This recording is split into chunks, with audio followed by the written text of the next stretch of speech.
All right. So before we get into today's episode, Sorry. that's staying in. I won't call it today's episode, but before we get into because you upload one every other month. Yeah. Before we get into this particular episode, Joshua has some exciting news to share with everybody. Yeah. So last time I checked our app, in the 9 months that the Please Do Not Listen to This podcast has been around, we are officially international. So What percentage of our listeners are less than 1% of our listeners. Everybody clap it up. I wish we knew his name. I wish we knew the guy's name. That was Alberto. Dude, it could be a girl. It might be a girl. I wish we knew the person's name who was searching up something else and accidentally clicked on our video. I sent Joshua sent us the picture of it, and I sent it to the group chat at school that listens to the podcast, and they're all like, "Dude, that person's probably like recommended it to all his friends." Wait.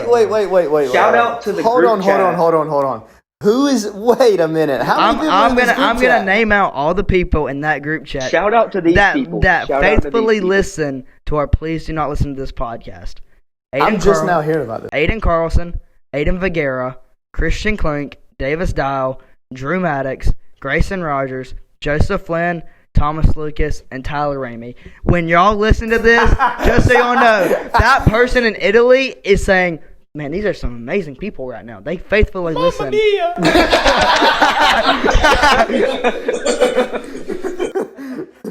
There we go. Hey, we're getting popular, boys. No, and they like told other people in our class, and I came to There we school go. one Monday, and I had like 3 of the girls in my class like, "Kellen, that podcast is hilarious." You're so funny, Kellen. I'm like, "Where did y'all hear about that?" We got recognized in public. we got recognized in public. We were playing. We went to play pickleball. pickleball, and somebody said, "Kellen, the answer to that trivia question was blah, blah, blah." And I'm like, crap, he listens to the podcast. That was Tyler, by the way, one of the people in that group chat. Oh, so He knew. yeah, but we didn't know. He was just there. didn't know me and Oliver. Yeah. He was like, "Y'all listen to the podcast." That's when I found those We were like, purple. okay, That's cool. when I found those purple sunglasses with the reticle on it. I still have those. That's crazy. Oliver, you want to introduce our guest? Yeah. Dalton, tell us who you are. Tell us something about yourself. Yeah, I'm Dalton. I've been going to Crossroads with Oliver and Mike for 3 years now. I've been going to Bridge for, I don't know, 6 months. It's like October or something. I just started coming here. Yeah, that's a good way to introduce our guests now. How do you know us? Yeah. How'd you get wrapped up in this? So you everything's know us. about Yeah, us. we know Dalton from school. It's just about y'all. Everything's just about us, just yeah. centered. We know Dalton from school. We just absorbed him into the friend group. Yeah, nothing wrong with that. Well, I don't know. We kind of just felt bad. So, yeah, he can join our group. Yeah, we felt bad for him. Poor guy. He doesn't know it, but none of us really like him. We're just playing with his mind. Only guess. I'm catching on. He doesn't know it yet. Only a face a mother could love. So our other guest today is Mr. Michael Bond. Big Mike Bond here. Tell us how you got wrapped up in. Knew these idiots for a while. All right, we've done 3 takes of this, and you've called us every idiots time, on 'cause y'all all are 3 idiots. takes. If you don't think you're an idiot, He's you're not an wrong. idiot. I've went to pre-K with Grant. We go way back. I remember that man lived in timeout. Then been to the same school as him since 8th grade, 260 pounds ago. Yeah. And I've been going to Bridge since the summer, technically. I guess, or when we start D group. August. It's August, yeah. Basically summer. Don't be weird. Yeah, I'll tell a funny story about Michael before I'll tell 2 stories if I remember to tell 2 of them. One of the first days Michael came to Crossroads, I remember it was Miss Cox's Algebra 1, and he was sitting there, and we had to go up to the whiteboard to answer questions. And he got up to go answer a question, and somebody said something to him, like, "Oh, he might not get it," or "Oh, he doesn't know," or he's not really in this class, so how's he gonna know how to do it? And I remember Michael's words vividly. He said, "How dare you belittle me?" And I can remember thinking, I've never heard anybody say that before. And then the other one, I remember we were eating lunch one day right after he first started coming. and somebody was telling me to do something, like do a voice or something, tell a joke or something, and I didn't want to do it, so I was like, no, I'm not going to do it. And Michael just did a Emperor Palpatine impression. He just went, do it, and it made me laugh so insanely hard. It made me laugh so insanely hard. I also remember in the first week in my class, I kicked Grant across the classroom, and Dr. Cox just looked at me. I didn't even know her. I didn't even know her name. You kicked Grant? I kicked Grant. Grant was bent over grabbing a pencil, and I kicked his butt, and he fell over right in front of the lady. I didn't even know her name. I was doing algebra half too. That was wild. I don't really have any funny stories. I don't remember my first time meeting Dalton. I remember my first time meeting Dalton. Yeah, I remember ours. Most awkward conversation I've ever had. So, me, Joshua, and Oliver were on the leadership team for our youth group, and one of our goals this year is if somebody new comes to our church, if you're the same gender and like around the same age range of them, Michael, our youth pastor, is gonna pick one of us to go share our testimony with him. And he told us that day that we were doing it. And of course, he came up to me first. And he's like, "Hey, you know your testimony?" I was like, yeah, I guess so." And he's like, "Good. That kid, you're gonna go share your testimony with him." I was like, "Okay." And so he walks up and says, "Hey, Dalton, this is my friend Kellen, and he's got something to tell you." Michael didn't tell us we could tell him what we were doing. So I just thought I had to go and just tell him a story. I didn't know I was able to explain what was happening, so I didn't do it. So I was like, "Hey, man, like, can we walk over here for a second? I want to tell you something." And so he's like, "Sure, man." He's never met me in his life. We don't know who each other are. So I shared my testimony with him, and I remember his words exactly. He was just looking at me awkwardly, and he's like, "All right, well, cool story, man." And I just felt so awkward because I didn't know I was allowed to tell him that we were supposed to share our testimony with him. So I realized that, and so kind of after I was like, "Hey, we were supposed to share our testimonies." But I just remember he was that kid that's like, "Okay, cool story, man." They didn't tell me you were doing your testimony. They just said, "Hey, that kid's got something to tell you." I was like, "What? Okay." So I walked over there. You start listing off your whole testimony. It's like, whoa. And now you're filming a podcast with us. Started from the bottom, now we're here. I don't remember meeting Dalton for the first time. I remember meeting you for the first time. We were in Mr. Mitch's, our PE classroom. Yeah. And Like we actually sang Juice meeting WRLD. each other I didn't where we even were know conscious. you. It wasn't even a full day. We just started singing Juice WRLD.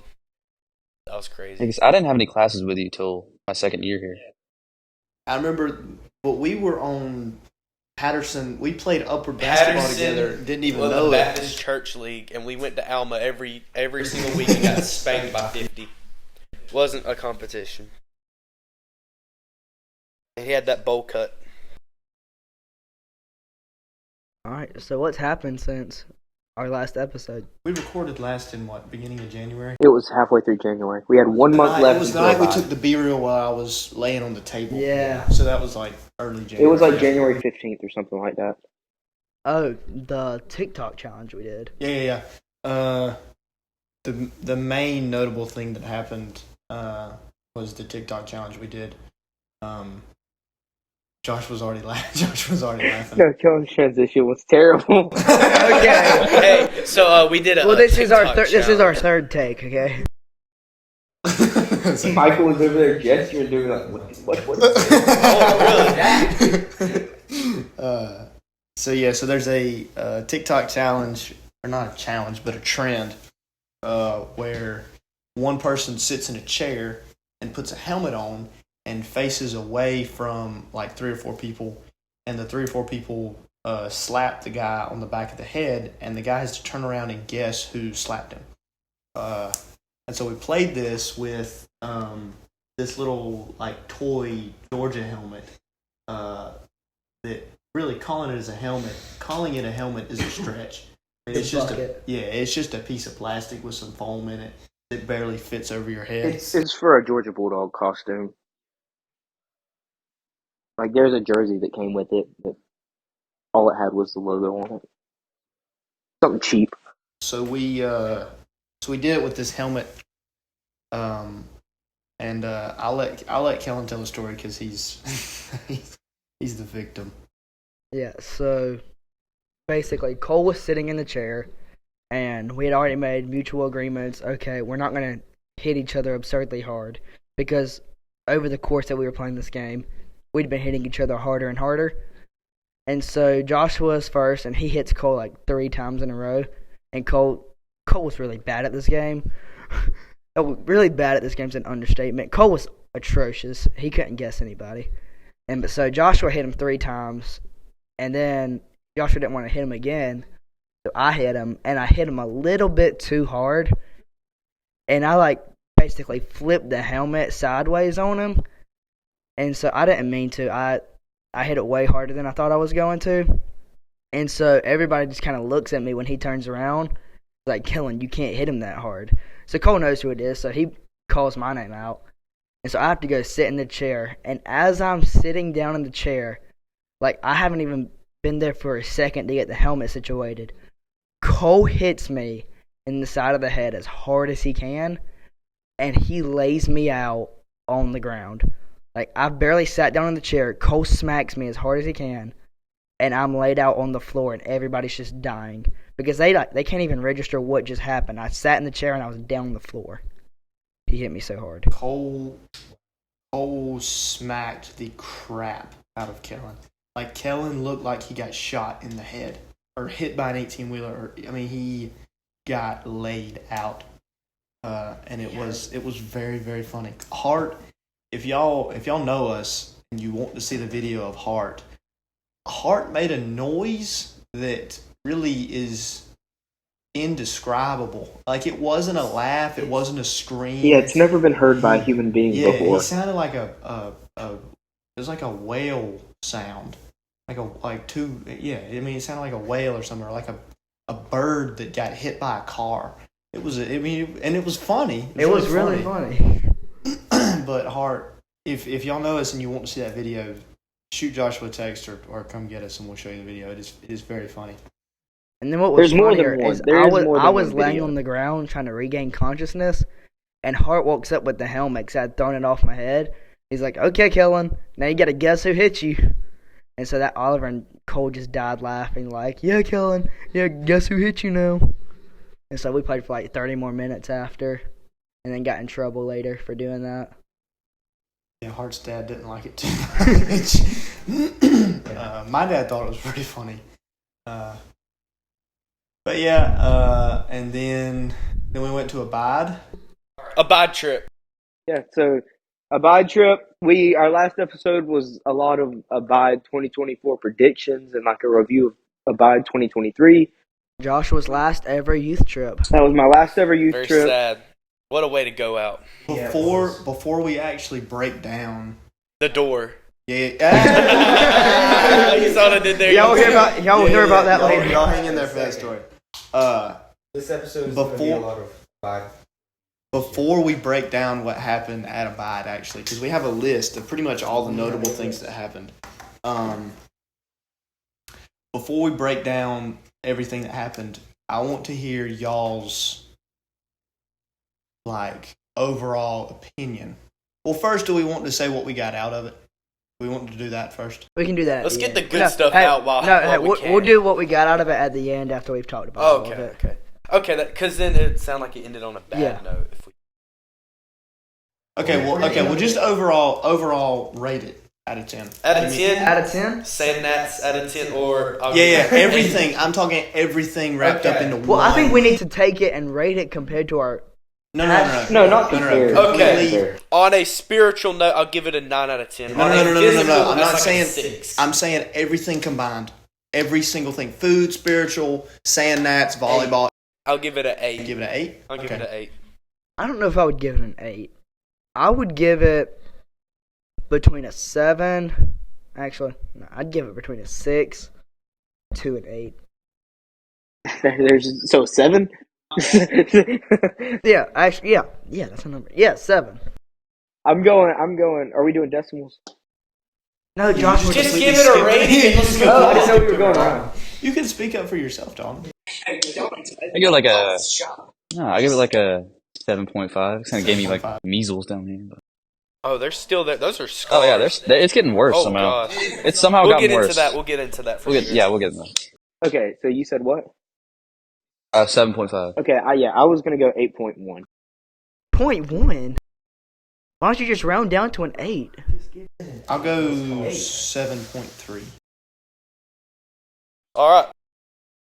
Well, Here, I got the list right here. Joshua's just gonna go down the list, and we're just gonna. All right, so we got to start from the beginning though. Like very first thing. what we'll do, Joshua will go down the list, and we'll just go in a circle, and everybody. We'll start with Dalton. His first trip with us. Yeah, and he'll just tell us his account of the story, and then we'll just go around in a circle. Okay, so first story for Dalton. We played a game called Assassin, and Dalton was chased everywhere. That was one of the worst experiences I've ever had in my life. This woman waited till the second day. Okay, we'll explain the assassin game. Okay. So We'll get into her later for sure. But Yeah, somebody else explain Assassin. Okay, so Assassin, we played Assassin last year for the first time. So the basis of the game is everyone writes their name on a piece of paper, folds it up, puts it in a bowl. Huh? He just said for me to. No. Well, Wait, that's not the Dalton first hasn't thing on the gotten any. I list. feel like Dalton hasn't got. No, I know, because that's the first thing that associates with Dalton. So Assassin is everyone writes their name on a piece of paper, folds it up, puts it in a bowl, and then everyone is given a. Last year it was a plastic spoon. This year it was a clothespin, and you put it somewhere on your person that is visible so that other people can try to take it. So the bowl of names is passed around. Everyone gets a name. Whoever's name is on your piece of paper, that's whose clothespin you have to try and get. When you get that person's clothespin, they give you the name that they had, and the game keeps going on and on and on until there's 2 people left. But while you're trying to get other people's clothespin, people are trying to get your clothespin. So you're playing offense and defense at the same time, which makes that's what makes the game fun. So that's the quick synopsis of Assassin. So now back to Dalton talking about getting chased everywhere. All right. So this girl, I didn't know who had me till the second day, and I walked out of the dining hall full on barbecue and macaroni. And as I'm walking out, she catches me outside and chases me around half the Campus. complex, I guess. It was big. Complex. You mean the campus? Campus, sure. It was big. But she sprints at me for God knows how long until I run back into the chapel and have to truck her. I did 2 laps, trucked her. Probably ran 200 yards. Oh, easily. On a completely full stomach of barbecue and macaroni. And trucked her and ran into the church to be somewhat safe. Yeah. And then Basically, if we were in our dorm, the cafeteria, Chapel. or the chapel, or on our way, not on our way. Volleyball or the But field. if we were doing something as a big group, as an organized activity with everybody from the churches, you were not allowed to take somebody else's pen. But There were safe spaces. but walking there, it was fair game. And then during free time, it was completely fair game. Can I share the story of the very first thing that happened immediately after we got our pens? Yeah, sure. Yeah. Okay, so everyone wrote down their names, and they put it in a hat.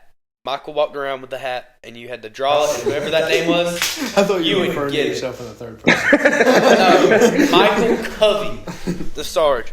So he handed it out. I got a piece of paper. I opened it up. The person. Okay, so you got to understand. We're all sitting by churches, basically. It's like games.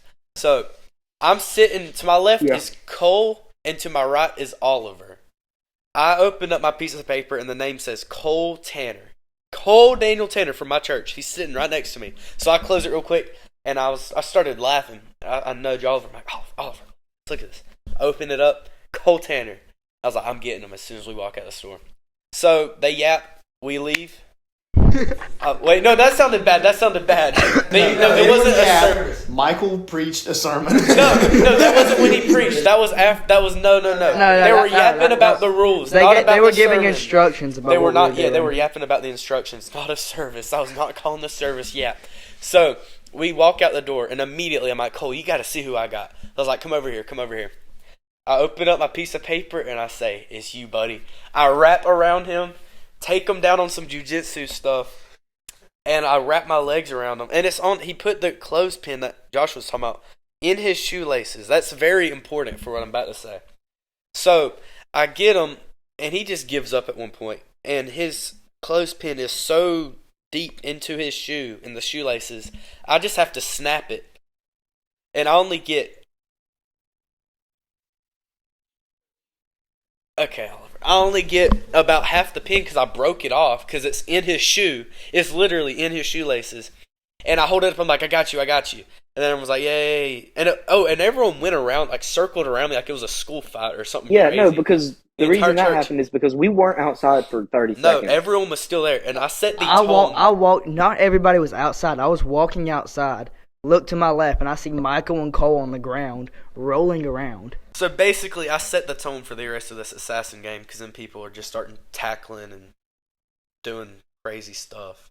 So then later, should I get into what happens with Cole? Yeah, just tell it. Okay, let me go ahead and get the whole Cole conflict over with. So then later, after we played our nightly game where I won the cup game, that was legendary. We'll have to talk about that. So after that, Cole walks up to me and he's like, Michael, look at this. And he pulls out the clothespin that was tied into his shoe. Like the shoelaces wrapped around. I could have never gotten that. I got half of his clothespin. That should have counted. He says, Michael said I'm still in the game because you didn't get all my clothespin. I'm like, what? I got his clothespin. I broke it. There's no way. So I was like, okay, whatever. So I tackle him then again. And then I was told, I can't wrestle him right now. But we can wrestle each other later. So I was like, I got to wait to wrestle. So then I wait. And then I put my hand in his pocket as he's like running away. He knows I'm there. I put my hand in his pocket to grab his clothespin. And keep in mind, it's in his clothespin. I mean, the clothespin is deep in his pocket. I'm trying to grab it. My hand goes in his pocket. He grabs my wrist, turns his hips away from me. My hand is still holding on to the clothespin, and I just hear rip. I have the clothespin. My finger feels like it just got shot. And then Cole, so I basically dislocated my finger. And Cole did not care. He got mad at me for ripping his shorts for holding on to my hand while I'm holding on to the clothespin that's in his pocket. What am I supposed? He acted like I took a pair of scissors and cut his shorts up to crap and just threw it and grabbed the clothespin. No, I was talking to Cole after that night while we were sitting in the dorm, and he was like, "Bro, he ripped my freaking shorts." And I was like, Cole, I'm wearing a shirt right now that you tore a massive hole into playing a game where we tackled each other at church.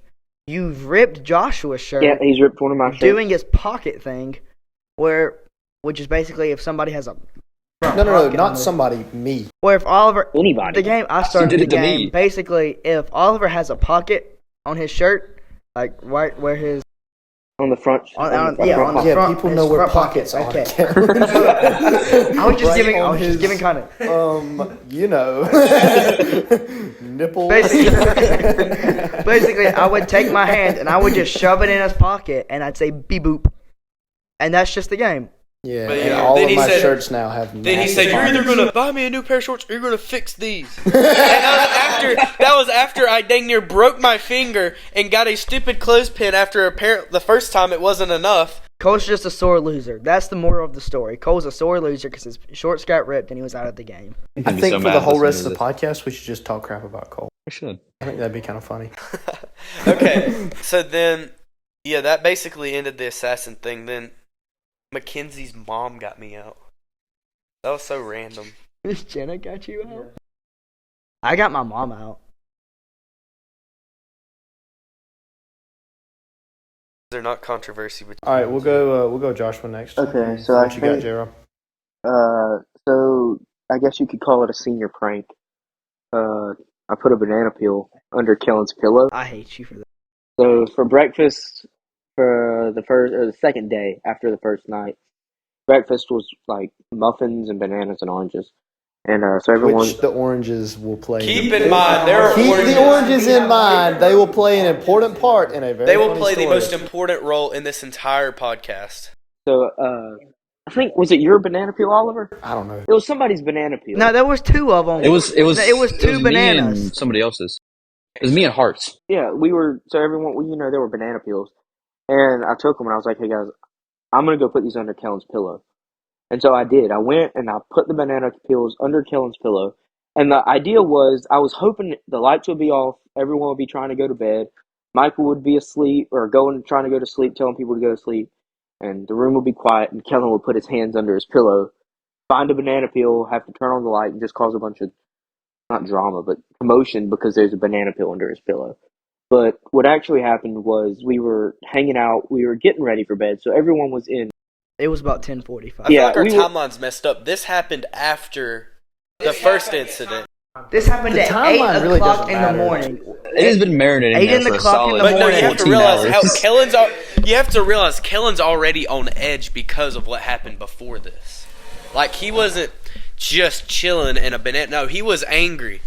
He was violent. Okay, so I'll go back to that. But okay, so we'll go back. 8 o'clock in the morning, you put a banana under there. Yes, and then 10:45 that night. at night. We were all sitting around, and Kellen puts his hands under his pillow and feels the banana peels, and he picks up the pillow, looks at it, and goes, "Guys, what did y'all do?"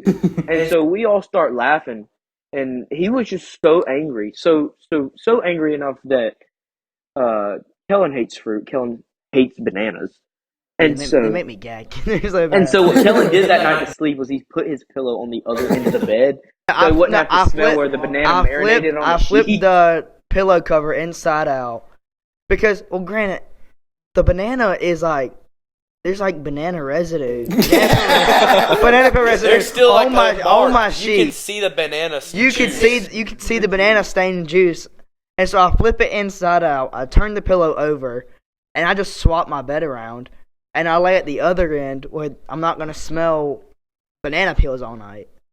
And Michael called me dramatic for it. What did you just drop out of your pocket? Key fob. So yeah, It was not funny though. Kellen was not happy about the banana. It was funny, Kelly. Oh, yeah. It No, was it was funny. definitely- It was hilarious. You're wrong there. It was very, very funny. Going back to what Michael said about Kellen already not being happy, he The Capri Sun. Oh my gosh! Oh my gosh! You just made me so mad right now. He assaulted Dude, someone. I am so upset right now. What's the matter? Oh What's the matter, gosh, buddy? y'all are terrible friends. Who's Going telling back- this one? so going back to last year's abide, Oliver brought a box of Capri Suns. They got raided, and he wasn't. No.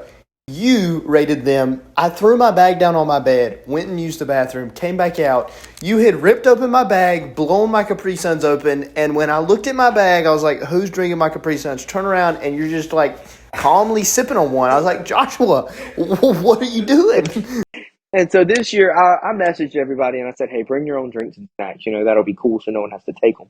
And so Kellen goes to get in the shower, and everyone's kind of joking around trying to take his Capri Suns anyway. And he's like, No, we had walked into the dorm that night to get ready for bed, and I had 4 people come up to me and say, "Yo, can I get a Capri Sun?" And I was like, "No, man. Like, you should have brought your own stuff. Like, I'll give you one later, but just not right now while everybody's walking around, because then everybody's gonna want one." Cole had already taken one out of there, so he knew. Cole took another one and threw it to Dalton, so everybody's like, "Oh, great, Kellen's giving out Capri Suns." You were. I thought paid you were you giving out $1 for Capri mine. Suns. Was that not the understanding? Cole's like, "This is fantastic." Or not, everybody's like, "This is fantastic. He's just giving out Capri Suns." So I put them under. Michael's bed was right beside mine. I'm about to go take a shower, and so I just put the box under Michael's bed. I go take a shower, and I'm in there for about 2.5 minutes, and I hear just everybody yelling. And I stick my head out, and Peyton walks in, and he's like, "Just so you know, every single middle schooler just went in your room. Peyton's a rat. They all just took all your Capri Suns." I'm like, so I yelled, I was like, "What?" And so then I close the shower curtain and get done and everything, and I open it back up, and Oliver's just standing there. I was standing drinking like, a Capri right outside Sun your shower. and his Galaxy Wolf shirt. Hey, don't make fun of my shirt. The alpha shirt. He's just standing there sipping on a Capri Sun. And so I punched him in the stomach while he's drinking it, and he goes down. Because you punched and me then really and hard. then I squeezed the Capri Sun on his shirt, and he starts laying on the ground laughing. No, you punched me so hard I fell You on the knocked ground. the wind out of him. He was You on the knocked ground wind trying to out of Well, breathe. him. good for me. I You stole a should not Capri have Sun, drank my and Capri you knocked Sun. me to the ground, Kellen. You should. Granted, I was in a towel too, so you got knocked out by a nigga. Michael, was it you that found the Capri Suns under Kellen's bed? Yeah, I was the one that found the Michael, Capri you Sun. ran! Michael! Dude, like 4 middle schoolers got one and just were running by. Dude, I was still in my towel, and I ran into the middle school room, and I see 2 fully drank Capri Suns by Julian Parrish's bed. He had He said his drunk. government. He had, He wants them to know. he had drank 2 Capri Suns within under a minute. Because once I poked my head out and punched Oliver, I saw Julian running with 2 Capri Suns. After I punched Oliver, I ran, and they were both empty. Like, how do you drink 2 Capri Suns in under a minute? He saw like 3 or 4 middle schoolers run into his room and then run out. I walked in the other I'll room. give credit to Landon Bacon. He paid me $5, which helped buy me my Dairy Queen tonight. He gave me $5 for a Capri Sun.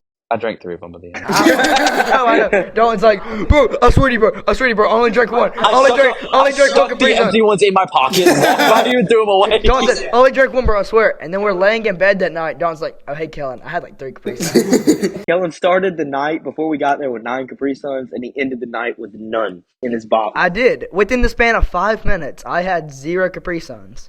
All right. Speaking of food, I would like to tell this story because to me, it was, I would say, out of this youth year, the funniest thing that has happened. So, in our cabins. We know where this is going. Okay, I'll tell. I think both everybody stories. listening knows where this is going.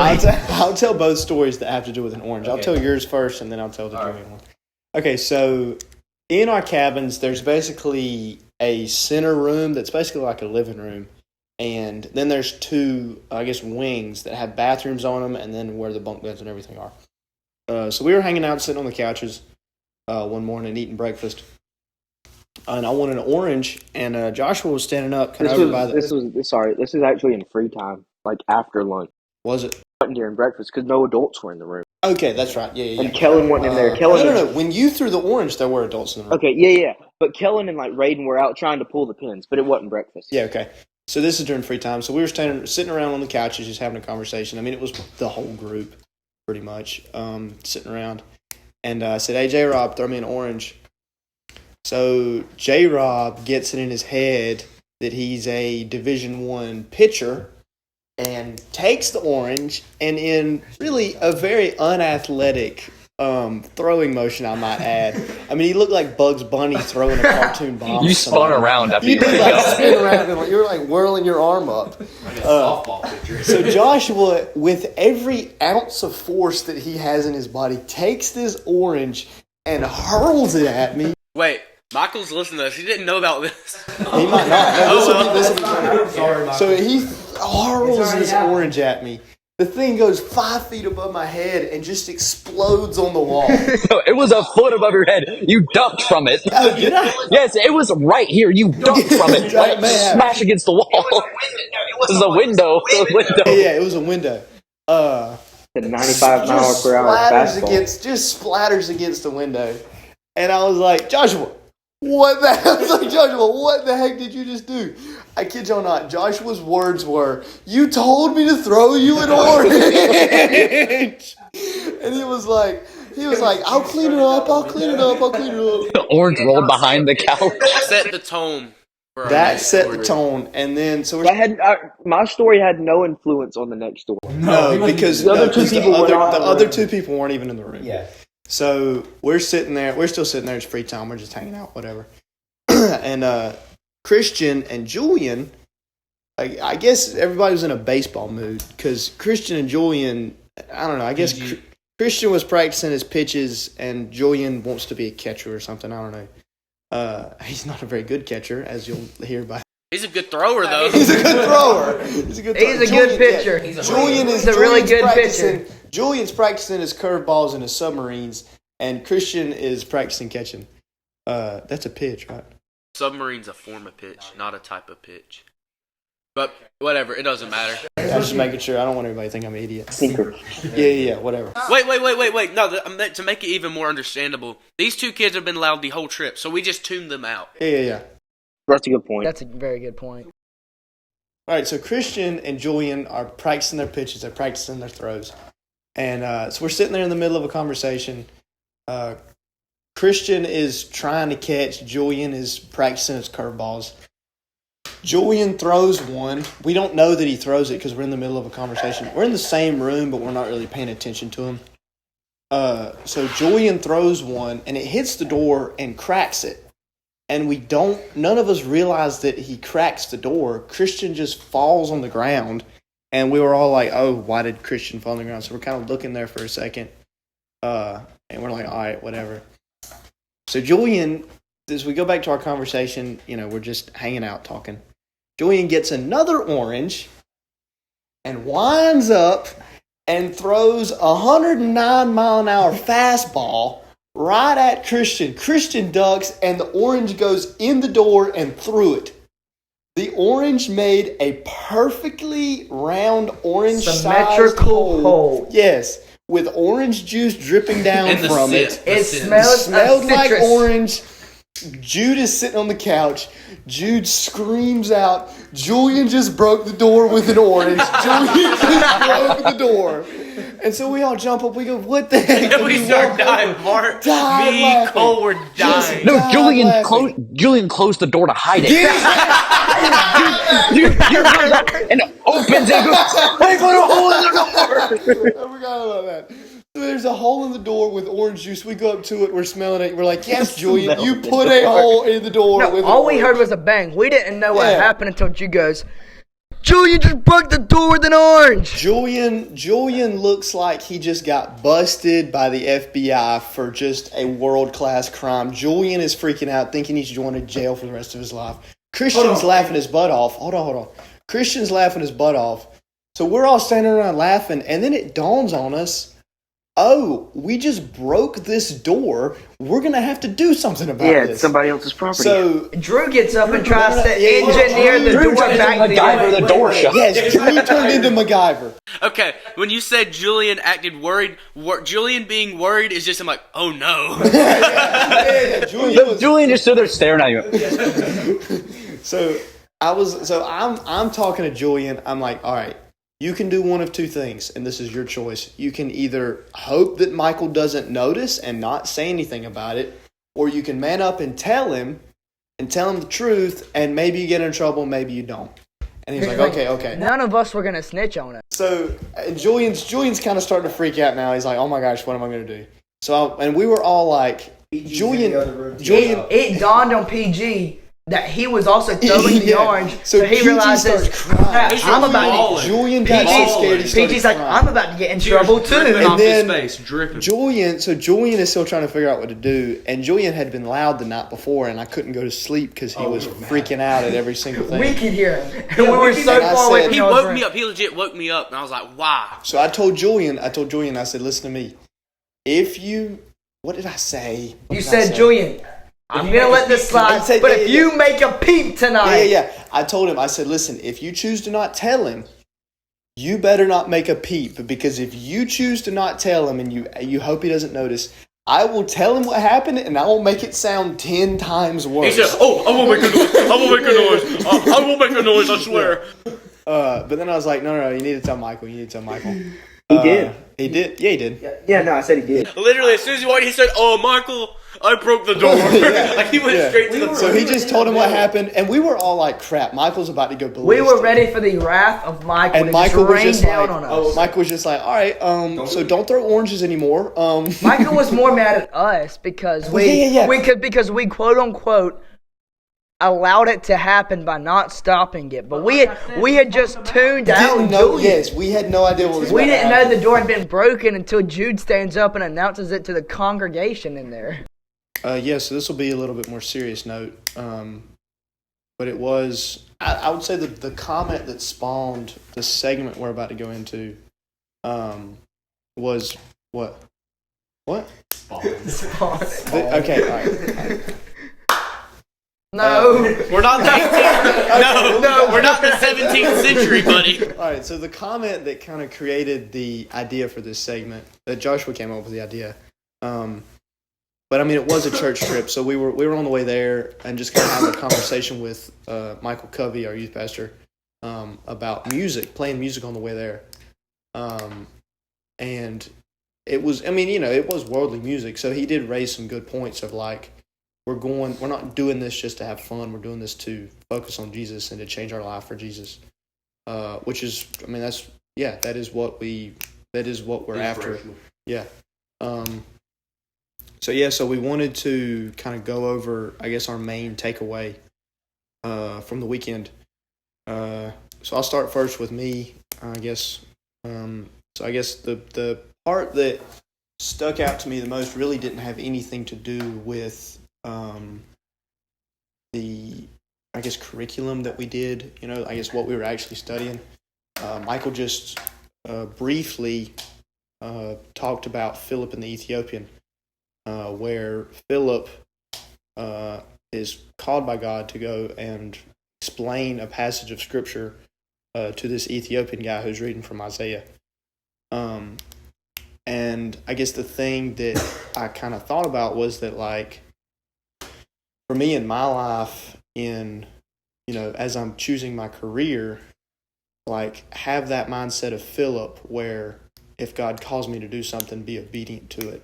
I mean, like, in the same way that God just said, hey, go explain that to the Ethiopian, that should be you, that if I call you, you can go and share.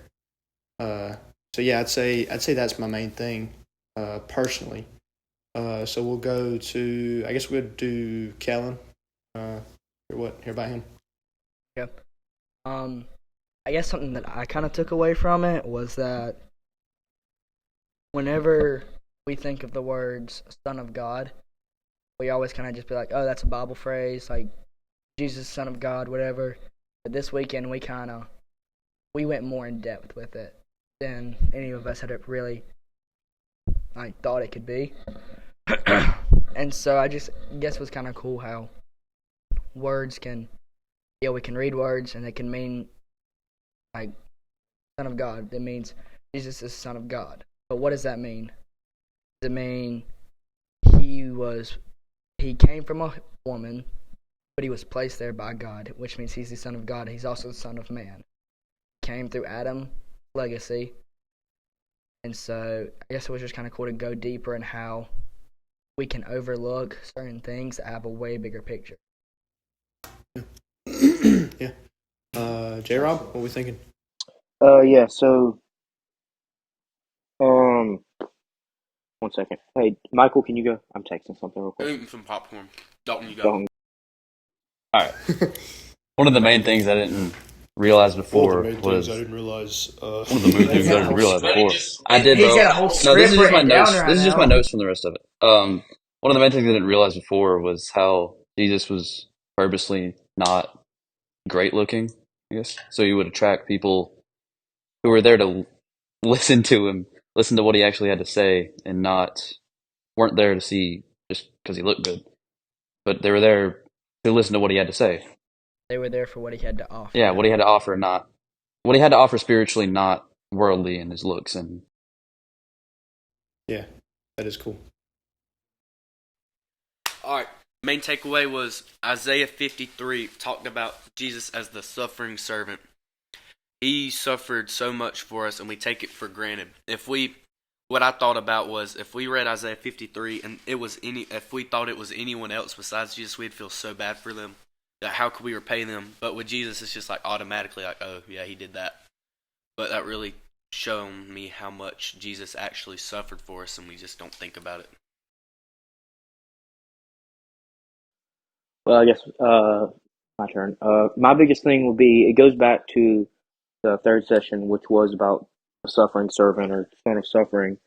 And so one of the Bible stories in that lesson was about when Jesus took Peter, James, and John to the mountain, and Elijah and Moses appeared, and Peter started trying to build them tents and whatnot. And then God showed up and said, no, don't do that. Listen to my son Jesus, worship him. And then God leaves. Well, not leaves, but the cloud leaves. And when Peter looks back up, Jesus is standing there reaching his hand down.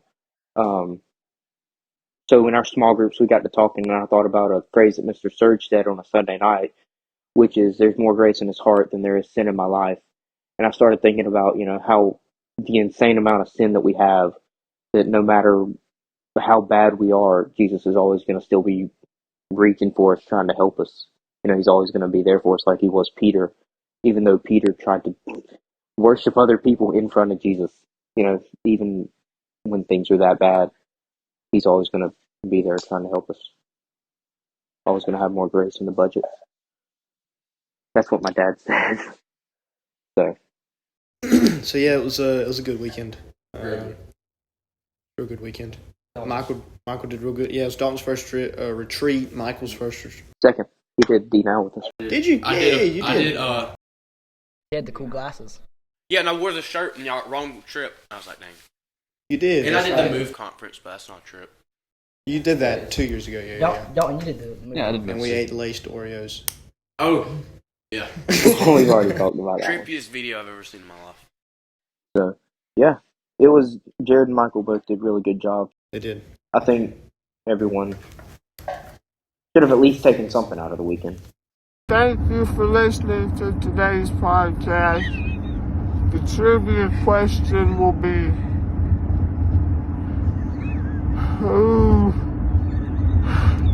stop laughing, you're messing up my train of thought. We can't have people laughing at the podcast, it messes us up.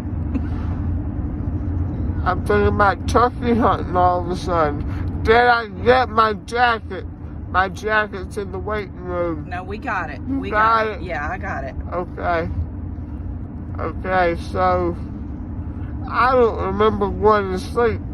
Anyway, the podcast episode, I got a weird feeling in my stomach now too, by the way. Are you going to be sick? No, it just is a strange, odd feeling. That was so quick, I can't believe it.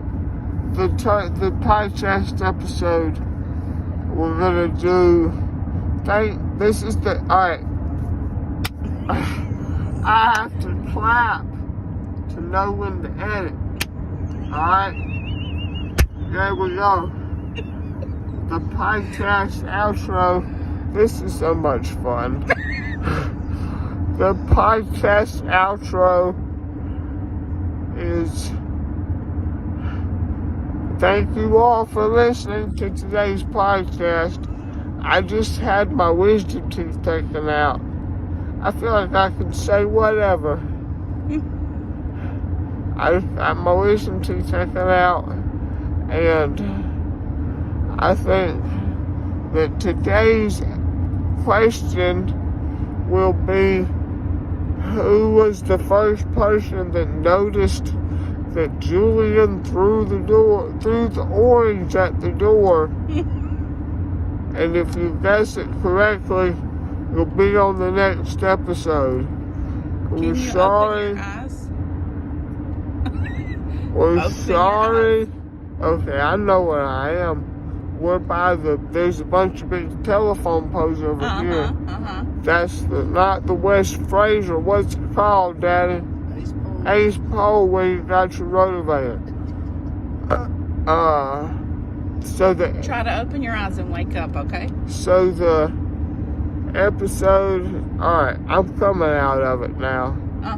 The episode will be that if you guess who told on Julian for throwing the orange, you get to be on the next episode. Okay. So comment under the video or shoot Joshua a text. Okay. And then if you guess it right, you get to be on our next podcast. Okay. And as always, I told you not to listen to this. Okay. That's the whole That was outro. great.